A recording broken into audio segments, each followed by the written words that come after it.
자, 심화사례 문제입니다. 1번. A는 자기 토지 X를 B에게 보증금 1억 원의 임대차 등기 없이 임대하였다. B는 이 토지에 대한 유익비 상환 채권 1천만 원을 가지고 있다. 이 토지가 임대차 기간 만료 후 A는 C에게로 소유권 이전되었다. A씨 간에 보증금 등 채무 인세에 관한 약정이 없었다. C가 B에게 인도 요구를 한 경우 다음 중 옳은 겁니다. 일단 여기서 우리가 생각해 볼 수 있는 것은 임차 보증금에 대해서는 뭐가 있죠? 동시이행 항변권이 있습니다. 그죠? 근데 동시이행 항변권은 물권이 아니라 채권의 내용이니까 제3자에게 뭐 할 수 없어요? 대항할 수 없죠. 따라서 보증금에 대해서는 동시이행 항변권이 인정이 되지만 매수인인 C에게 뭐 할 수 없어요? 주장할 수는 없고요. 이에 반해서 지금 유익비 상환 채권이 있죠. 유익비는 목적물에 관해 생긴 채권이니까 뭘 행사할 수 있죠?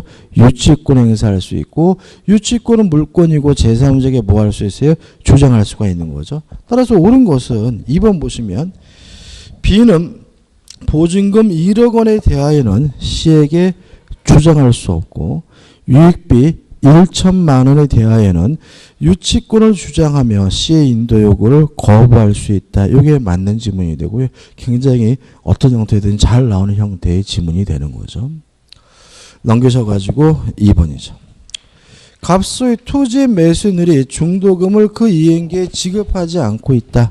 소유권 이전과 잔금 지급과 동시로 하기로 하였다. 다음 중 틀린 건데 3번을 보시면 갑이 자기 채무 이행을 제공하지 않더라도 을은 잔금 지급일 이후에 중도금에 대한 지연배상 책임을 진다는 지문은 뭐죠? X가 되겠죠. 원래 중도금은 선이행 의무이기 때문에 동시이행 항변권 행사할 수가 없습니다. 다만 이행지체 중 상대방의 이행기가 도래했다. 중도금을 안 주고 있던 중 잔금 지급시가 됐다. 그러면 뭐가 발생합니까? 동시이행 항변권이 발생하고요. 동시이행 항변권 인정된다면 더 이상 이행하지 않더라도 뭐가 아닙니까? 이행지체가 아니므로 지연 배상 책임을 진다는 지문은 X가 되고요. 답은 뭐죠? 3번이 되는 거죠. 3번 문제입니다. 매도인 갑과 매수인 을 사이의 토지 매매 계약에 대한 설명 중 옳은 곳을 찾는데 1번 을이 중도금을 지급하지 아니하였더라도 잔금 지급일에 동시이행 항변권을 행사할 수 있습니다. 맞죠? 을은 잔금 지급을 이전에 이행지체 책임은 부담하지 않는다. X입니다. 잔금 지급일 이후에 이행지체 책임은 부담하지 않아요. 왜요? 잔금 지급일부터 뭐가 생겨요? 동시이행 항변권이 생기니까요. 그렇지만 잔금 지급일 이전에 지연배상금은 지급해야 되므로 1번은 뭐죠? X가 되는 거죠. 2번 을이 중도금을 지급한 후 잔금 지급일에 잔금을 지급하려고 했으나 갑의 정당한 원인 없이 수령을 거절하여 지급하지 못한 경우죠. 자, 그러면 수령 지체 중인 거죠. 그러면 여기서 우리 생각해 볼 것은 뭐냐면 동시이행 항변권을 소멸시키기 위한 이행 또는 이행의 제공은 뭐가 돼야 돼요? 계속돼야 되거든요. 그러면 그쪽이 안 받더라도 계속 이행 또는 이행의 제공을 해야 되기 때문에 우리 자기 채무의 이행 제공 없이 다시 소유권 이전 의무의 이행을 청구하더라도 갑은 동시이행 항변권을 행사할 수 없다. X입니다. 동시이행 항변권을 소멸시키기 위한 이행 또는 이행의 제공은 뭐가 돼야 돼요? 계속돼야 됩니다. 3번이 옳죠. 3번. 토지의 병에 근저당권 설정 등기가 되어 있는 경우 을이 근저당권의 피담보 채무를 인수하고 그 채무액 상당을 잔금에서 공제하기로 하는 약정하는 등의 특별한 사정이 없다면 매매대금의 지급과 이전 등기 및 담보 말소는 뭐죠? 동시이행 관계이므로 을의 잔금 지급 의무와 갑의 근저당권 말소 및 소유권 이전 등기 의무와 동시이행 관계에 있다. O 맞는 지문입니다. 다시 말씀드리면 매매계약의 매매대금의 지급과 이전 등기는 동시이행 관계고요. 특별한 사정이 없는 한 완전한 이전 등기를 해줘야 됩니다. 4번인데 아까 이걸 설명드릴까 말까 고민했는데요. 원래 동시 이행 항변권이 인정이 된다면 이행 지체 책임을 부담하지 않습니다. 근데 예외가 있어요. 뭐냐면 담보 목적으로 교부된 어음의 반환과 변제는 우리 판례가 동시 이행 관계로 봅니다. 다만 이 경우에는 동시 이행 항변권 인정하지만 이행 지체 책임은 부담해야 된다는 것이 우리 판례 입장입니다. 다시 한번요. 원칙적으로 동시 이행 항변권이 인정되면 이행 지체가 되지 않습니다. 다만 담보 목적으로 교부된 어음의 반환과 돈을 갚는 것은 동시 이행 관계지만 이행 지체 책임을 부담해야 된다는 것이 우리 판례 입장이에요. 4번 보시면 을이 잔금 지급을 담보하기 위한 약속어음을 발행하여 갑에게 교부한 경우 갑이 어음의 반환을 제공하지 아니한 채행한 이행의 제공은 부조법하므로 원인 채무 이행을 거절한 을은 지체 책임을 지지 않는다는 지문은 뭐죠? X입니다. 이 경우에는 동시 이행 항변권은 인정이 되지만 무엇은 부담해야 됩니까? 이행 지체 책임은 부담해야 된다는 것이 우리 판례 입장입니다. 5번 갑이 을을 상대로 잔금과 그에 대한 지연 손해금을 청구하는 경우에 을이 명시적으로 동시항변권을 하지 않더라도 을의 잔금 지급 의무와 갑의 소유권 이전 등의 관련 서류 교부 의무가 동시 이행 관계에 있더라도 을은 이 지체 책임을 면할 수 없다. X죠. 물론 동시이행 관계가 인정이 된다면 뭘 부담하지 않습니까? 이행 지체 책임 부담하지 않는 것이 원칙입니다. 4번입니다. 갑 소유 건물을 을에게 1억 원에 파는 매매 계약을 체결한 후 이행기가 도래전 낙내로 동 건물이 소실됐어요. 그러면 매매 계약 후니까 후발적 불능이고요. 또 낙내로 소실됐다는 말은 채무자에게 아무런 고의도 과실도 없다는 얘기고요. 위험 부담 문제고 채무자가 위험을 부담하는 것이 원칙이니까 쌍방 모두 뭐 할 필요 없어요? 이행할 필요가 없고요. 따라서 옳은 것은 뭐죠? 3번. 자연력, 불가항력에 의한 이행 불능이므로 갑은 채무를 면하게 되고 그것과 대가 단계에 놓여 있는 을의 채무도 소멸하게 된다. 쌍방 모두 이행할 필요 없다. 여기 뭐죠? 맞는 지무가 되는 거죠. 넘겨보시면 5번입니다. 갑과 을이 소유 주택에 대한 매매 계약을 체결하였어요. 여기서 조심할 것은 뭐냐면 매도인이 누구죠? 을이죠. 매도인이 누구예요? 을. 매수인이 누굽니까? 갑입니다. 일반적으로 우리가 매도인을 갑으로 놓고 매수인을 뭐죠? 을로 놓기 때문에 헷갈릴 수가 있고요. 일부러 뒤바꾼 겁니다. 그죠? 그 다음에 이 문제는 별거입니다. 굉장히 중요하고 위험부담에 관한 모든 내용을 다 담고 있어요. 그죠? 그럼 다시 한번 채무자가 누굽니까? 을이고 채권자가 누굽니까? 갑입니다. 이걸 머릿속에 기억해 두시고 주택이 계약 체결로 소유권 이전 및 인도 전에 소실되었다. 다음 설명은 틀린 것인데 1번 갑과 을의 책임 없는 사이로 주택이 소유됐어요. 그럼 쌍방 모두에게 책임이 없다 하면 누가 위험 부담합니까? 채무자가 부담하고 쌍방 모두 뭐 할 필요 없어요? 이행할 필요가 없으니까 을은 갑에게 매매 대금의 지급을 청구할 수 없다. 오, 맞는 질문이죠. 2번 갑과 을의 책임 없는 사이로 주택이 소실됐어요. 쌍방 모두 이행할 필요가 없고 이행한 것이 있다면 부당이득으로서 뭐 받을 수 있어요? 반환받을 수가 있으니까 을의 계약금을 수령하였다면 갑은 그 반환을 청구할 수 있다. 오, 맞는 질문이죠. 3번 갑의 과실입니다. 그러면 채권자에게 과실이 있죠? 갑의 과실은? 그러면 누가 위험 부담해요? 채권자가 부담하고 채권자가 부담한다는 말은 후발적 불능인데도 불구하고 뭘 지급해야 돼요? 대금을 지급해야 되니까 을은 갑에게 매매 대금의 지급을 청구할 수 있다. 맞는 질문이죠. 4번 을의 과실로입니다. 그러면 채무자에게 과실이 있다면 채무불이행이죠. 그 중에서도 뭐죠? 이행불능이고요. 따라서 채권자인 갑은 최고 없이 바로 계약을 뭐 할 수 있어요? 해지할 수가 있으므로 갑은 계약을 해지할 수 있다. 맞는 질문이죠.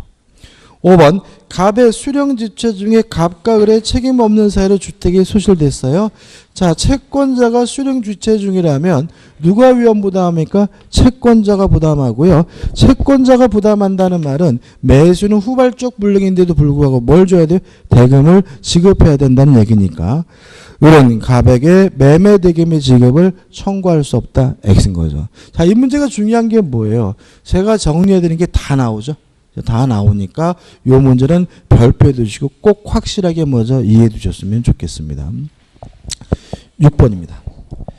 매도인 갑과 매수인이 계약을 하면서 그 대금을 병에게 지급하기로 하는 제3자를 위한 계약을 체결했다. 다음 설명 중 틀린 겁니다. 전형적인 문제죠. 1번 을은 갑의 병에 대한 항변입니다. 그러면 갑의 병에 대한 항변이면 대가관계죠. 대가관계는 수익관계에 어떻습니까? 아무런 영향을 미치지 않습니다. 따라서 갑의 병에 대한 항변으로 병에게 대항할 수 있다는 질문은 뭐죠? X가 되는 거예요. 답은 뭐죠? 1번이고요. 요거 최근 기출 문제잖아요. 최근 들어서 이렇게 대가관계는 수익관계에 아무런 영향을 미치지 않는다는 지문을 답으로 잘 선택하고 있으니까 잊지 마셔야 되고요. 나머지 문들은 반복적이죠. 7번 A가 자기 건포를 B에게 양도하고 B가 그 대금을 C에게 지급하기로 하는 계약이 A, B 간에 체결되었고요. 다음 설명 중 타당한 거죠. 결국은 갑을 병이 뭐로 바뀌었죠? A, B, C로 바뀌었죠. 1번 A, B 간에 체결된 계약이 B의 착오로 기인한 것이고 취소 요건이 충돌된 경우 B는 A에 대하여 취소하지 않고도 C에게 대금 지급을 거절할 수 있다. X. 취소하기 전에는 뭐죠? 유효하죠. 따라서 취소를 해야 비로소 취소 효과를 주장할 수 있으므로 1번은 뭐죠? X입니다. 2번 C가 설립 중인 법인인 경우에는 계약이 유효하게 성립하지 아니한다. X입니다. 아까도 보험 얘기하면서 수익자는 뭐 할 필요 없죠? 현존할 필요가 없죠. 아직도 자연인이면 태어나기 전에도 상관이 없고 법인인 경우에는 설립 중이어도 상관이 없으므로 2번도 뭐죠? X가 됩니다. 3번 C가 수익의 의사표시를 한 후 B의 채무불이행이 있으면 C는 손해배상을 청구할 수 있다. 맞죠? C는 수익의 의사표시를 한 후에 직접 이행을 청구할 수 있고요. 이행을 제대로 하지 않아서 손해가 발생했다면 무엇도 청구할 수 있죠? 손해배상을 청구할 수 있으므로 손해배상을 청구할 수 있다. 맞는 질문이죠. 4번 C가 대금의 지급을 받는다는 의사표시를 한 후 A, B는 계약의 내용을 변경하거나 소멸시킬 수 있다. X입니다. 수익의 의사표시를 한 후에는 임의적으로 계약의 내용을 변경시킬 수도 없고 소멸시킬 수도 없죠. 5번 C는 A, B 간의 계약이 자기에게 불리하면 그 계약을 해지할 수 있다. X입니다. C는 계약의 당사자가 아니므로 스스로 계약을 뭐죠? 해지하거나 스스로 뭐 할 수 없죠? 취소할 수는 없죠. 넣으셔서 8번이죠. 금전 소비 대차 기하여 병에게 1억 원을 지급해야 하는 갑은 자기 소유 대지 1억 원에 매수한 을과 합의하여 을이 매매 등을 병에게 지급하기로 하였다. 다음 중 옳은 것입니다. 자, 일단 사실관계 똑같죠. 일단 여기서 1번은 X입니다. 왜냐하면 수익의 의사표시를 해야 병에게 뭐가 생겨요? 권리가 생기기 때문에 갑이 합의 내용을 병에게 통지하면 병은 을에 대하여 매매대금 지급채권을 취득한다. X입니다. 병이 적극적으로 돈을 받겠다라는 뭘 해야 됩니까? 수익의 의사를 표시해야 됩니다. 2번 을은 갑과 병 사이 계약입니다. 그러면 갑과 병 사이는 대가관계고 대가관계에서 발생하는 문제는 수익관계에 아무런 영향을 미치지 않죠. 따라서 갑과 병 사이의 계약이 무효라는 것을 알더라도 병의 지급 요구를 거절할 수 없다. 맞습니다. 다시 말하면 대가관계는 수익관계에 아무런 영향을 미치지 않는다. 갑과 병 간의 관계가 무효라도 이런 계약의 내용에 따라서 병에게 대금을 지급해야 되므로 답은 뭐죠? 2번이 되는 거죠. 3번 을이 병에게 매매 대금을 지급하지 않으면 병은 매매 계약을 해지할 수 있다. X. 병은 계약의 당사자가 아니므로 스스로 계약을 해제하거나 뭐 할 수 없죠? 취소할 수가 없고요. 4번 병의 권리가 확정된 후에는 갑의 착오를 이유 매매 계약을 취소할 수 없다. X입니다. 수익의 의사표시를 한 후에는 임의로 병의 권리를 뭐하지 못해요? 소멸시키지는 못해요. 그렇지만 갑과 을 간의 매매 계약을 착오를 이유로 취소하는 것은 임의적인 것이 아니므로 여전히 가능하게 함을 주의하셔야 되고요. 5번 을의 병에 대한 대금 지급 채무불이행으로 갑의 매매에 해제하려면 병의 동의를 얻어야 한다. X입니다. 채무불이행을 이유로 한 해제도 뭐가 아닙니까? 임의적인 것이 아니므로 수익의 의사표시를 한 후에도 할 수 있고요. 병의 동의를 굳이 받을 필요가 없음을 주의하시기 바랍니다. 그 다음에 계약의 해제가 나오고요. 이 계약의 해제는 시험 문제 반드시 나오는 부분이죠.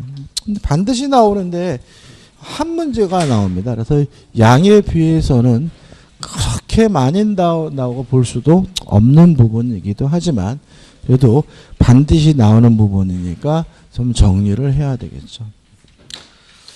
일단 해제란 유효한 계약을 소급해서 실효시킨다, 무효화시키는 게 뭐죠?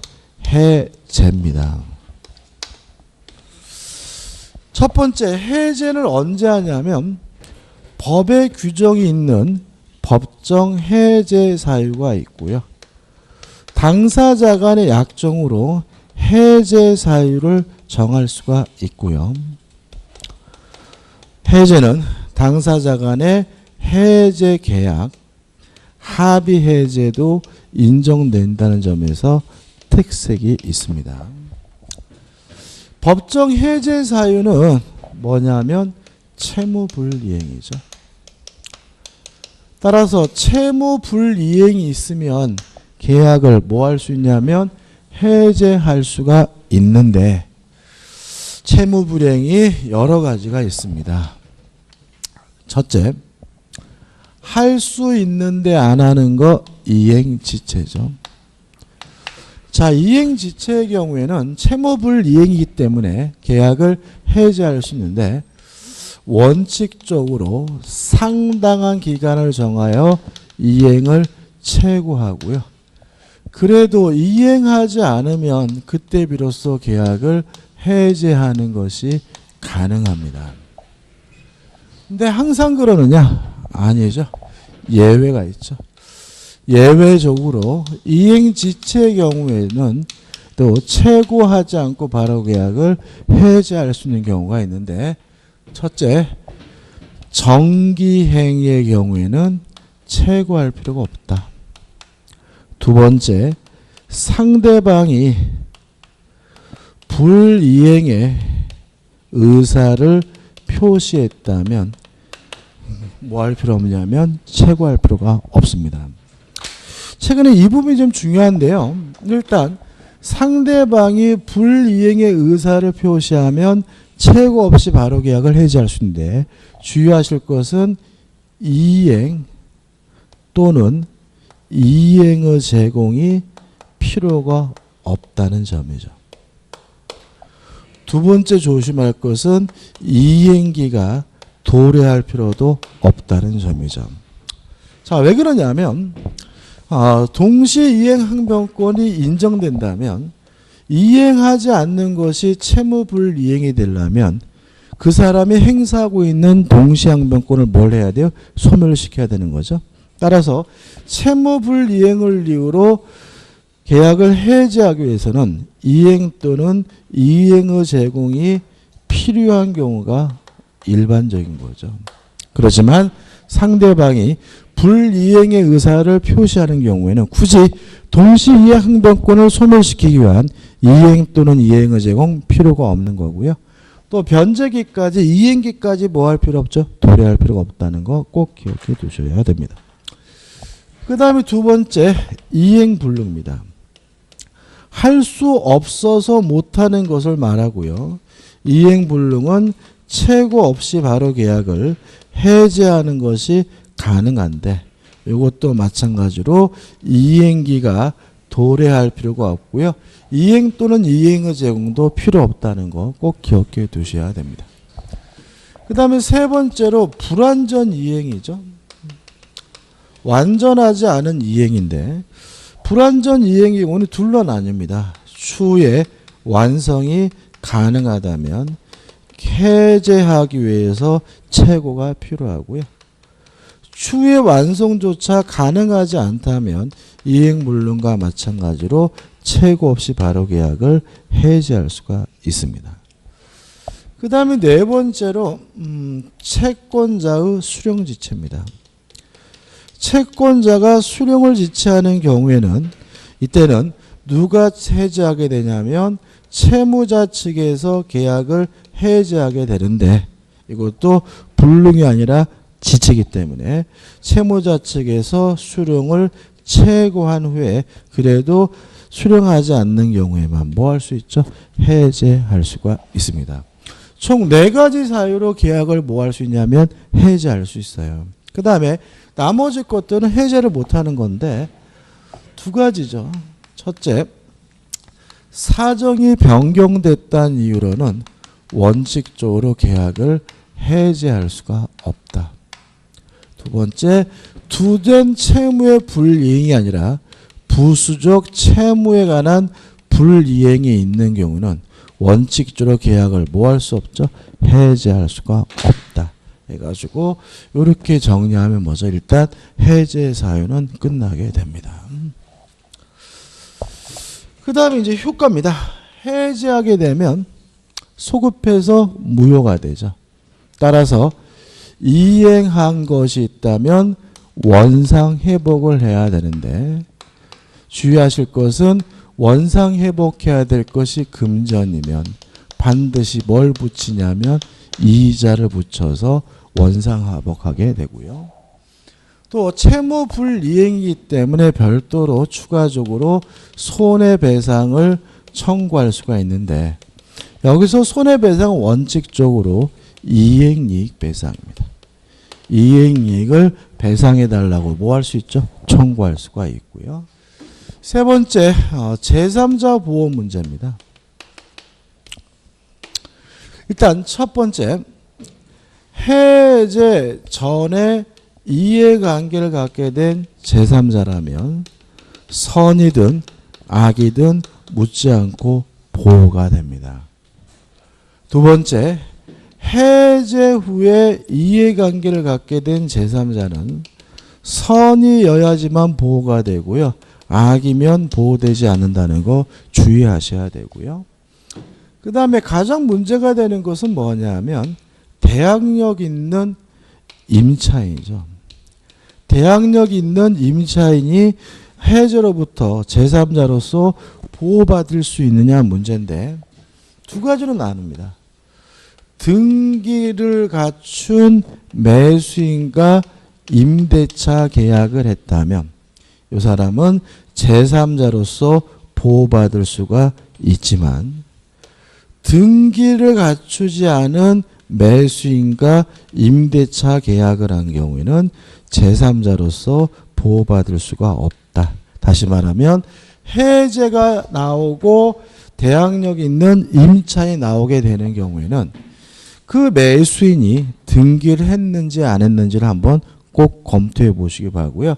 등기를 갖춘 매수인과 임대차 계약을 했다면 제3자로서 뭐 받을 수 있어요? 보호받을 수 있지만 등기를 갖추지 않은 매수인과 임대차 계약을 했다면 제3자로서 보호받을 수 없다는 거 시험에 최근에 잘 내고 있으니까 잊지 마시기 바랍니다. 그 다음에 해지입니다. 해지는 뭐냐면 임대차와 같은 계속적 계약 관계를 장래향하여 미래향하여 그 효과를 소멸시키는 것을 우리가 뭐죠? 해지라고 합니다. 따라서 해지는 계속적 계약에 대해서 하고요. 효과는 소급효과 없이 장래향의 그 효과를 소멸시키게 되는데, 일단 기억할 것은 소급효가 없으니까 원상회복 문제는 발생할 수가 없다. 다만 당사자 간의 관계를 청산해줘야 될 청산해줄 의무와 또 손해가 발생했다면 손해배상을 청구하는 것이 뭐죠? 가능한데, 유의하실 것은 사정 변경을 이유로 계약을 해지하는 것은 가능하다는 것이 우리 판례 입장입니다. 다시 말하면 사정 변경을 이유로 계약을 뭐 할 수는 없어요? 해제할 수는 없지만 사정 변경을 이유로 계약을 뭐 할 수는 있죠? 해지할 수는 있다는 거 기억해 두시기 바랍니다. 끝입니다. 자, 여기까지 이제 문제를 풉니다. 자, 1번이죠. 계약 해제에 관한 설명으로 틀린 것은 1번. 계약이 적법하게 해제된 후에도 착오를 원인으로 그 계약을 취소할 수 있다. 맞죠? 이거 소시 많이 했죠. 그죠? 일단 우리가 소급적으로 무효가 된다, 실효가 된다는 점에서는 취소 해제가 같아요. 근데 뭐가 있냐면 착오를 이유로 취소하면 손해배상해 줄 필요가 없죠. 근데 해제당하면 원상회복도 하고 별도로 무엇도 해야 돼요? 손해배상도 해줘야 되거든요. 따라서 해제가 된 후에 손해배상 책임을 면하기 위해서 뭐 할 필요가 있다는 거죠? 취소할 필요가 있다는 것이 우리 판례 입장이고요. 따라서 해제된 후에도 취소가 가능합니다. 2번, 계약을 합의 해제한 경우에 민법상 해제 효과에 따른 제3자 보호규정이 적용된다. 맞아요. 자, 이거 적어놓고만 말하는데 요 합의 해제 계약의 경우에는 민법 규정이 원칙적으로 적용되지를 않아요. 다시 말하면 이러한 규정들은 왜 필요한 거죠? 승낙을 받지 않고 일방적으로 해제하기 위해서 필요한 거죠. 합의제는 이런 거 뭡니까? 필요가 없죠. 또 손해배상이다, 이자를 붙인다. 왜 필요한 거죠? 채무불이행에서 필요한 거죠. 합의해제의 경우에는 채무불이행과 아무런 상관이 없기 때문에 민법 규정이 원칙적으로 적용되지는 않아요. 그렇지만 뭐는 적용되냐면 제3자 보호규정만은 적용되는 거죠. 왜냐하면 합의해제든 그냥 해제든 뭐는 보호해야 돼요? 제3자는 보호해야 되는 거죠. 그래서 합의해제에 대해서는 민법 규정이 원칙적으로 적용되지 않고요. 제3자 보호규정만 적용이 됩니다. 따라서 2번은 뭐죠? 맞는 질문이죠. 3번, 매도인이 이행불능을 이유로 매수인이 계약을 해지하려면, 자, 그러면 이행불능입니다. 이행불능이면 최고 없이 바로 계약을 해지할 수 있고요. 동시에 이행 항변권을 소멸시키기 위한 이행 또는 이행의 제공이 뭐 없죠? 필요 없죠. 따라서 이행불능을 이유로 매수인이 계약을 해지하려면 매매대금의 변제 제공, 이행의 제공을 하여한다. X입니다. 이행불능을 이유로 계약을 체제하고자 할 때는 이행 또는 이행의 제공이 뭐죠? 필요가 없다는 거. 두 가지는 필요 없다는 거 꼭 기억해 두셔야 됩니다. 답은 뭐죠? 3번이 되는 거죠. 4번, 토지 매수인으로부터 그 토지의 신축과 건물을 매수한 자입니다. 자, 이건 이런 얘기죠. 제가 시장 가서요, 꼴뚜기를 샀어요. 근데 옆에서 오징어 산 사람은 제3자가 아니죠. 동의하시나요? 제가요, 마트 가서 자전거를 샀어요. 옆에서 뭐 살까요? 스케이트보드를 산 사람은 뭐가 아니죠? 제3자가 아닌 거죠. 다시 말하면 요즘은 해제한 거는 토지에 대해서 해제한 거고요. 이 사람이 산 거는 뭐예요? 건물입니다. 제3자가 아닌 거죠. 그죠? 꼴뚜기를 샀는데 꼴뚜기를 대산 사람은 뭐가 되겠어요? 제3자가 되겠지만 꼴뚜기를 샀는데 옆에 있는 꽁치를 산 사람은 뭐가 아닌 거예요? 제3자가 아닌 거죠. 그죠? 동의하시죠? 다시 읽어볼게요. 토지 매수인으로부터 그 토지에 신축된 건물을 매수한 자는 토지 매매 계약의 해제입니다. 뭘 해제했습니까? 토지를. 이 사람이 산 건 뭡니까? 건물을. 제3자가 아닌 거죠. 따라서 보호받는 제3자에 해당하지 않는다. 맞는 질문이고 너무나 당연한 건데 의외로 잘 틀리죠. 왜 틀리는지 잘 모르겠지만 아무튼 꼴뚜기를 샀는데 옆에서 꽁치 산 사람은 뭐가 아닙니까? 제3자가 아닙니다. 5번. 공유자가 공유 토지에 대한 매매 계약을 체결한 경우 특별한 사정이 없는 한 공유자의 일은 다른 공유자의 별개로 자신의 지분에 관하여 매매 계약을 해제할 수 있다.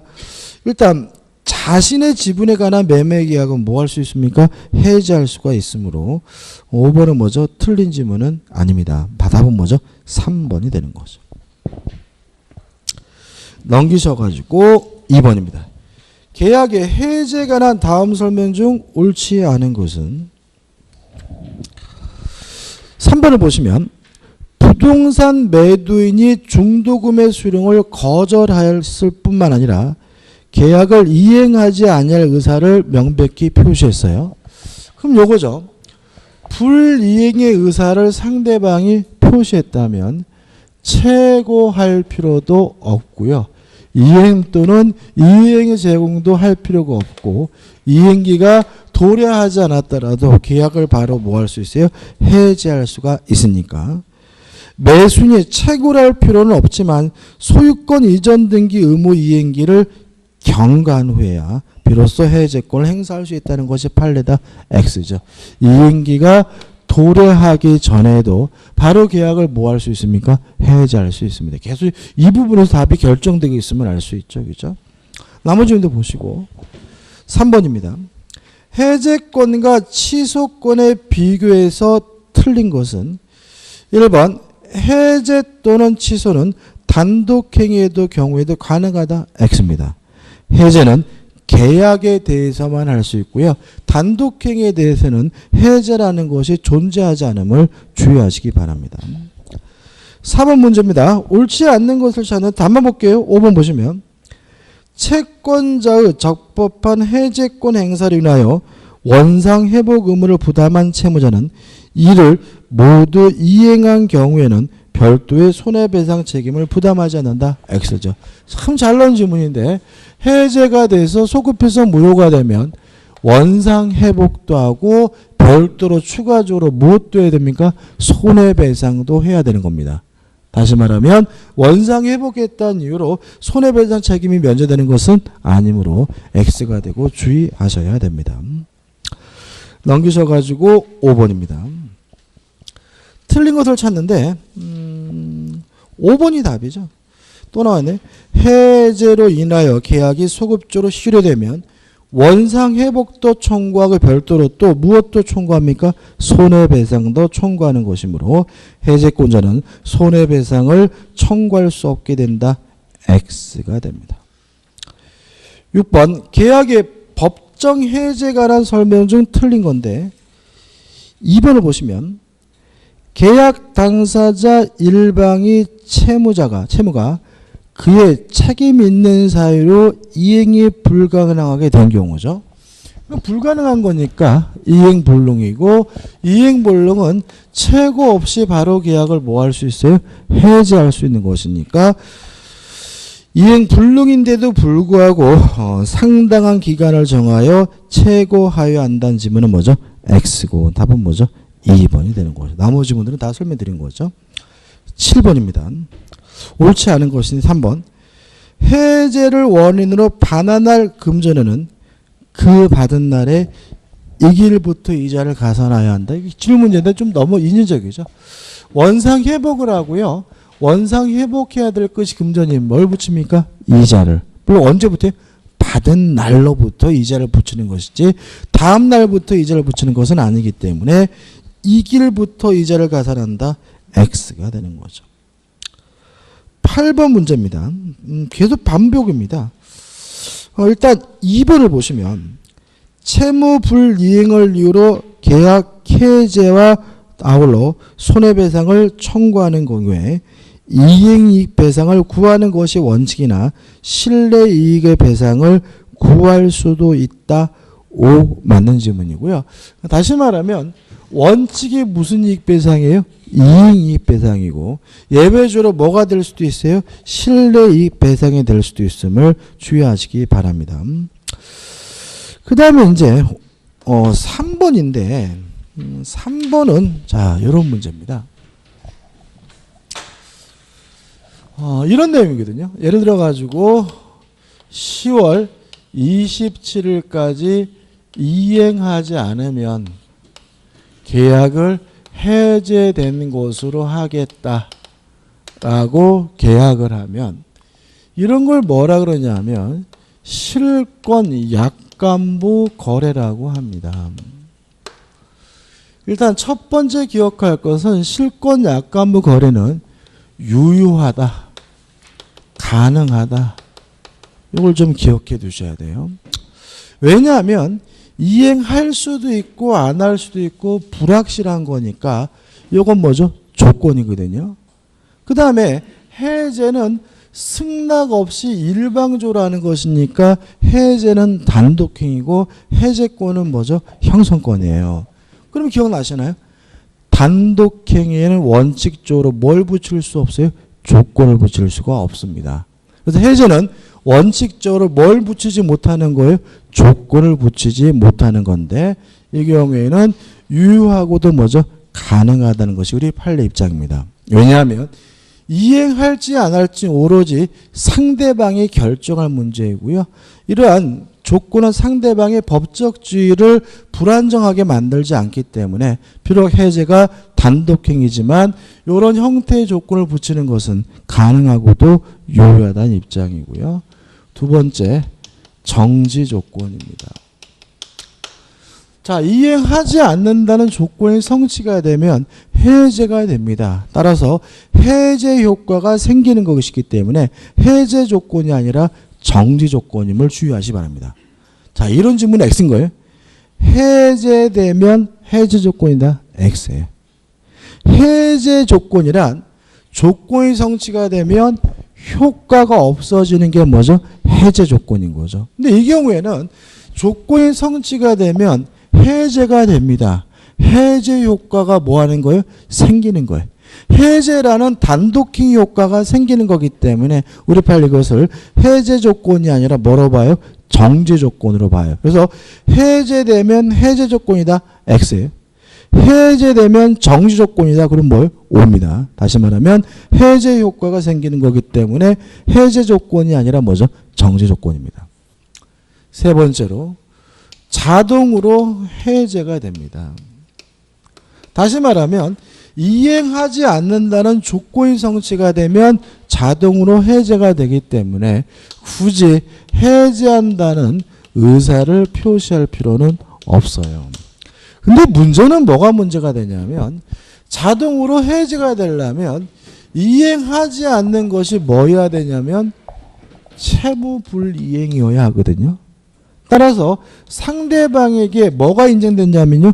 동시이행 항변권이 인정된다면 해제한다고 특별히 말할 필요는 없지만 동시이행 항변권을 소멸시키기 위한 이행 또는 이행의 제공이 필요하게 됨을 주의하시기 바랍니다. 그럼 지문을 볼 수가 있어요. 3번입니다. 부동산 매매 계약 시 매수인이 잔대금을 지급기일까지 지급하지 못하면 그 계약이 자동 해제된다는 취지의 약정이 있는 경우에는 특별한 사정이 없는 한 매도인의 계약의 자동 해제를 위하여 잔대금 지급기일에 자기 채무 이행을 제공할 필요는 없다. X입니다. 왜냐하면 잔금 지급은 명백히 뭐죠? 동시행 관계고 자동으로 해제가 되기 위해서는 동시이행 항변권을 소멸시키기 위한 뭐가 필요합니까? 이행 또는 이행의 제공이 필요하다는 것이 우리 판례 입장이므로 답은 몇 번이 되는 거죠? 3번이 되는 거죠. 조금 좀 지엽적이긴 하네요. 넘겨셔가지고 4번 계약의 해제는 전원에서 전원으로 행사하는 것이 뭐죠? 원칙입니다. 그 다음에 5번이 중요하죠. 자, 요겁니다. 자, 대항력 임차인이 제3자로서 보호받으려면 누구하고 임대차 계약을 해요? 등기까지 한 매수인과 임대차 계약을 했다면 제3자로서 보호받을 수 있지만 등기하지 않은 매수인과 임대차 계약을 한 경우는 제3자로서 뭐 받지 못합니까? 보호받지 못합니다. 5번. 주택에 대한 매매 계약의 해제로 인하여 소유권을 상실하게 된 임대인입니다. 그러면 그 임대인이 매수인이 등기했다는 얘기 안 했다는 얘기? 했다는 얘기죠. 소유권을 상실했다는 말은 매수인이 일단 뭘 취득했다는 얘기예요? 소유권을 취득했다가 뭐 했다는 얘기예요? 상실했다는 얘기잖아요. 그러니까 이 매수인은 뭐까지 한 매수인이에요? 등기까지 한 매수인이죠. 따라서 이 주택의 임차인은 제3자로서 뭐 받을 수 있는 거예요? 보호받을 수가 있는 거죠. 그래서 여기서 키가 되는 것은 뭐예요? 소유권을 상실하게 된 임대인이란 말이죠. 임대인으로부터. 그 계약이 해제되기 전에 주택을 임차받아 주택임대차보호법상 대항력 요건을 갖춘 임차인에 대하여 계약 해지로 소유권을 회복한 제3자가 보증금 반환 의무를 부담한다는 질문은 O 맞는 질문이고요. 이유는 등기까지 한 매수인과 임대차 계약을 한 임차인은 제3자로서 뭘 받을 수 있어요? 보호받을 수가 있기 때문에 그렇습니다. 5번도 굉장히 중요한 질문이죠. 9번 문제입니다. 옳지 않은 것을 찾습니다. 3번을 보시면 제3자를 위한 계약에서 수익자는 낙약자의 채무 불이행을 이유로 계약을 해제할 수 있지만 이미 틀렸죠. 원상회복을 청구할 수 없다. X입니다. 수익자 제3자는 계약의 당사자가 아니므로 스스로 계약을 뭐 할 수 없죠? 해제할 수가 없습니다. 10번 문제 옳은 것을 찾는데 일단 1번은 X죠. 어떤 이유든지 원상 회복해야 되는 관계는 뭐죠? 동시이행 관계이므로 해제 후에 원상 회복해야 되는 관계는 동시이행 관계가 아니라는 1번은 뭐죠? X고 2번 해제를 하게 되면 원상 회복과 함께 중복해서 손해배상도 청구하므로 둘 중에 하나만을 청구할 수 있다는 2번은 뭐죠? X가 되고요. 4번부터 보시면 4번 해제 의사표시는 제3자의 권리를 해칠 수 없는데 판례는 대항력을 갖춘 주택 임차인 여기서 말하는 제3자에게 포함되지 않는다고 본다. X입니다. 특히 제3자로 포함되고 특히 등기까지 갖춘 매수인과 임대차 계약을 한 사람은 제3자로서 보호받을 수가 있죠. 그 다음에 5번 계약을 해제하면 반환해야 될 것이 금전이면 반드시 뭘 붙입니까? 이자를 붙이니까 5번도 뭐죠? X가 되는 거죠. 답은 이거죠. 이게 또 많이 했죠. 갑이 을과 만나서 매매 계약을 하고 갑이 을에게 이전 등기를 해줬는데 매매가 무효면 무엇도 무효죠? 등기도 무효죠. 매매가 취소가 돼서 무효면 무엇도 무효죠? 등기도 무효입니다. 매매가 해제가 돼서 매매가 무효면 무엇도 무효입니까? 등기도 무효죠. 이건 뭐 수없이 많이 했죠. 따라서 3번 소유권 이전 등기가 완료된 부동산의 매매 계약을 매도인이 해제한 경우 그 해제 의사표시가 효력이 발생하면 말소 등기 없이도 바로 매도인에게 소유권이 복귀한다는 것이 판례이다. 왜요? 매매가 무효하면 무엇도 무효가 돼요? 등기도 무효가 되니까요. 답은 뭐죠? 3번이 됩니다. 넘기셔가지고 11번입니다. 틀린 것을 찾는데 1번을 보시면 해제권이 한 사람이라도 소멸하게 되면 다른 사람의 해제권도 소멸하기 때문에 1번 매수인이 수인인 매매계약에서 매수인 즉 1인이 해제권을 포기한 때 다른 매수인은 계약을 해제할 수 있다는 질문은 뭐죠? X가 되고요. 다른 사람도 더 이상 매매계약을 해제할 수가 없습니다. 그 다음에 4번을 보시면 이런 말이 나와요. 매매 계약 후 매수인의 자금 부족에 의해 대금 지급이 이행되지 않아요. 그러면 이행 불능인가요? 이행 지체인가요? 돈은 항상 이행 지체입니다. 돈은.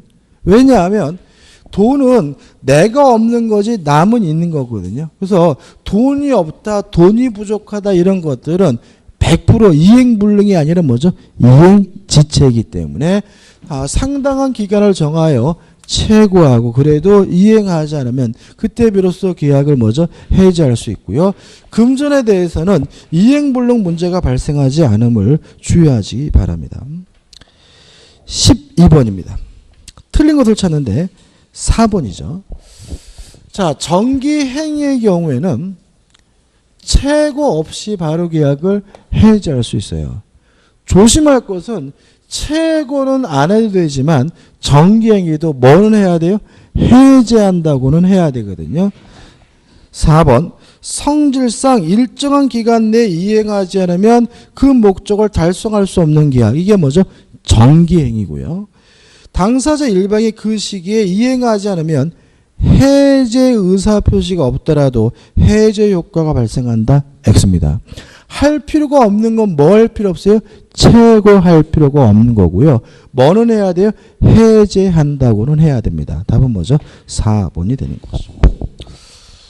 5번 다음 설명 중 맞는 것을 찾는데요. 5번이 일단 답입니다. 기간의 약정이 없는 임대차의 당사자가 해지 통고를 하면 임대인이 하면 6월, 임차인이 하면 1월 지나면 임차권이 소멸되기 때문에 일정한 기간이 지난 후에 비로소 효력이다. 맞는 질문이고 자세한 건 우리가 다음 주에 정리하겠죠. 1번 당사자가 수인인 경우에는 전원에서 전원으로 해야 되므로 당사자 중 1인이 하면 된다. X가 되고요. 2번 해제한 후에 별도로 손해배상을 청구할 수가 있으니까 2번도 뭐죠? X가 되고요. 그 다음에 3번 계약 해지인의 원상회복은 제3자가 선인 경우 그의 권리를 해하지 못한다. X예요. 자, 왜냐하면 일반적으로 해제 전에 이해관계를 갖게 된 제3자는 선의뿐만 아니라 악의 제3자도 뭘 받아요? 보호받고요. 악의 제3자 권리도 침해할 수가 없기 때문에 선인 경우 그 권리 해하지 못한다는 질문은 X가 되고요. 4번 해지로 인해 계약은 소급적으로 효력을 잃는다. X죠. 해지란 유효한 계속적 계약을 장래향의 그 효과를 소멸시키는 거기 때문에 해지는 뭐가 없죠? 소급효가 없죠. 넘기셔서 14번입니다. 판례 입장이 아닌 것을 찾으려고 하는데요. 4번이 답입니다. 원칙적으로 이행이익 배상이므로 실내이익 배상을 청구할 수 있다. X가 되고요. 15번도 1번이 답이죠. 풀 필요도 없는 거냐, 그죠? 모든 의사표시는 상대방에게 도달된 후에는 처리할 수가 없습니다. 16번 문제입니다. 5번의 약비인데 일단 다시 말씀드리지만 합의 해제에 대해서는 제3자 보호 규정을 뺀 나머지 규정은 민법 규정이 적용되지 않아요. 따라서 합의 해제의 경우에는 손해배상 청구할 수 없고요. 합의 해제하는 경우에 원상회복할 때 뭘 볼 필요도 없어요? 이자도 고칠 필요가 없습니다. 합의 해지도 마찬가지고요. 따라서 5번 특별한 약정이 없는 한 합의 해지로 인하여 받는 날 금전에는 그 받은 날로부터 이자를 가해야 한다는 질문은 뭐죠? X가 됩니다. 넘겨보시면 심화 사례 문제가 나오는데 좀 쉬었다가 풀죠. 쉬었다가 풀고 지우셔도 상관없습니다. 그죠?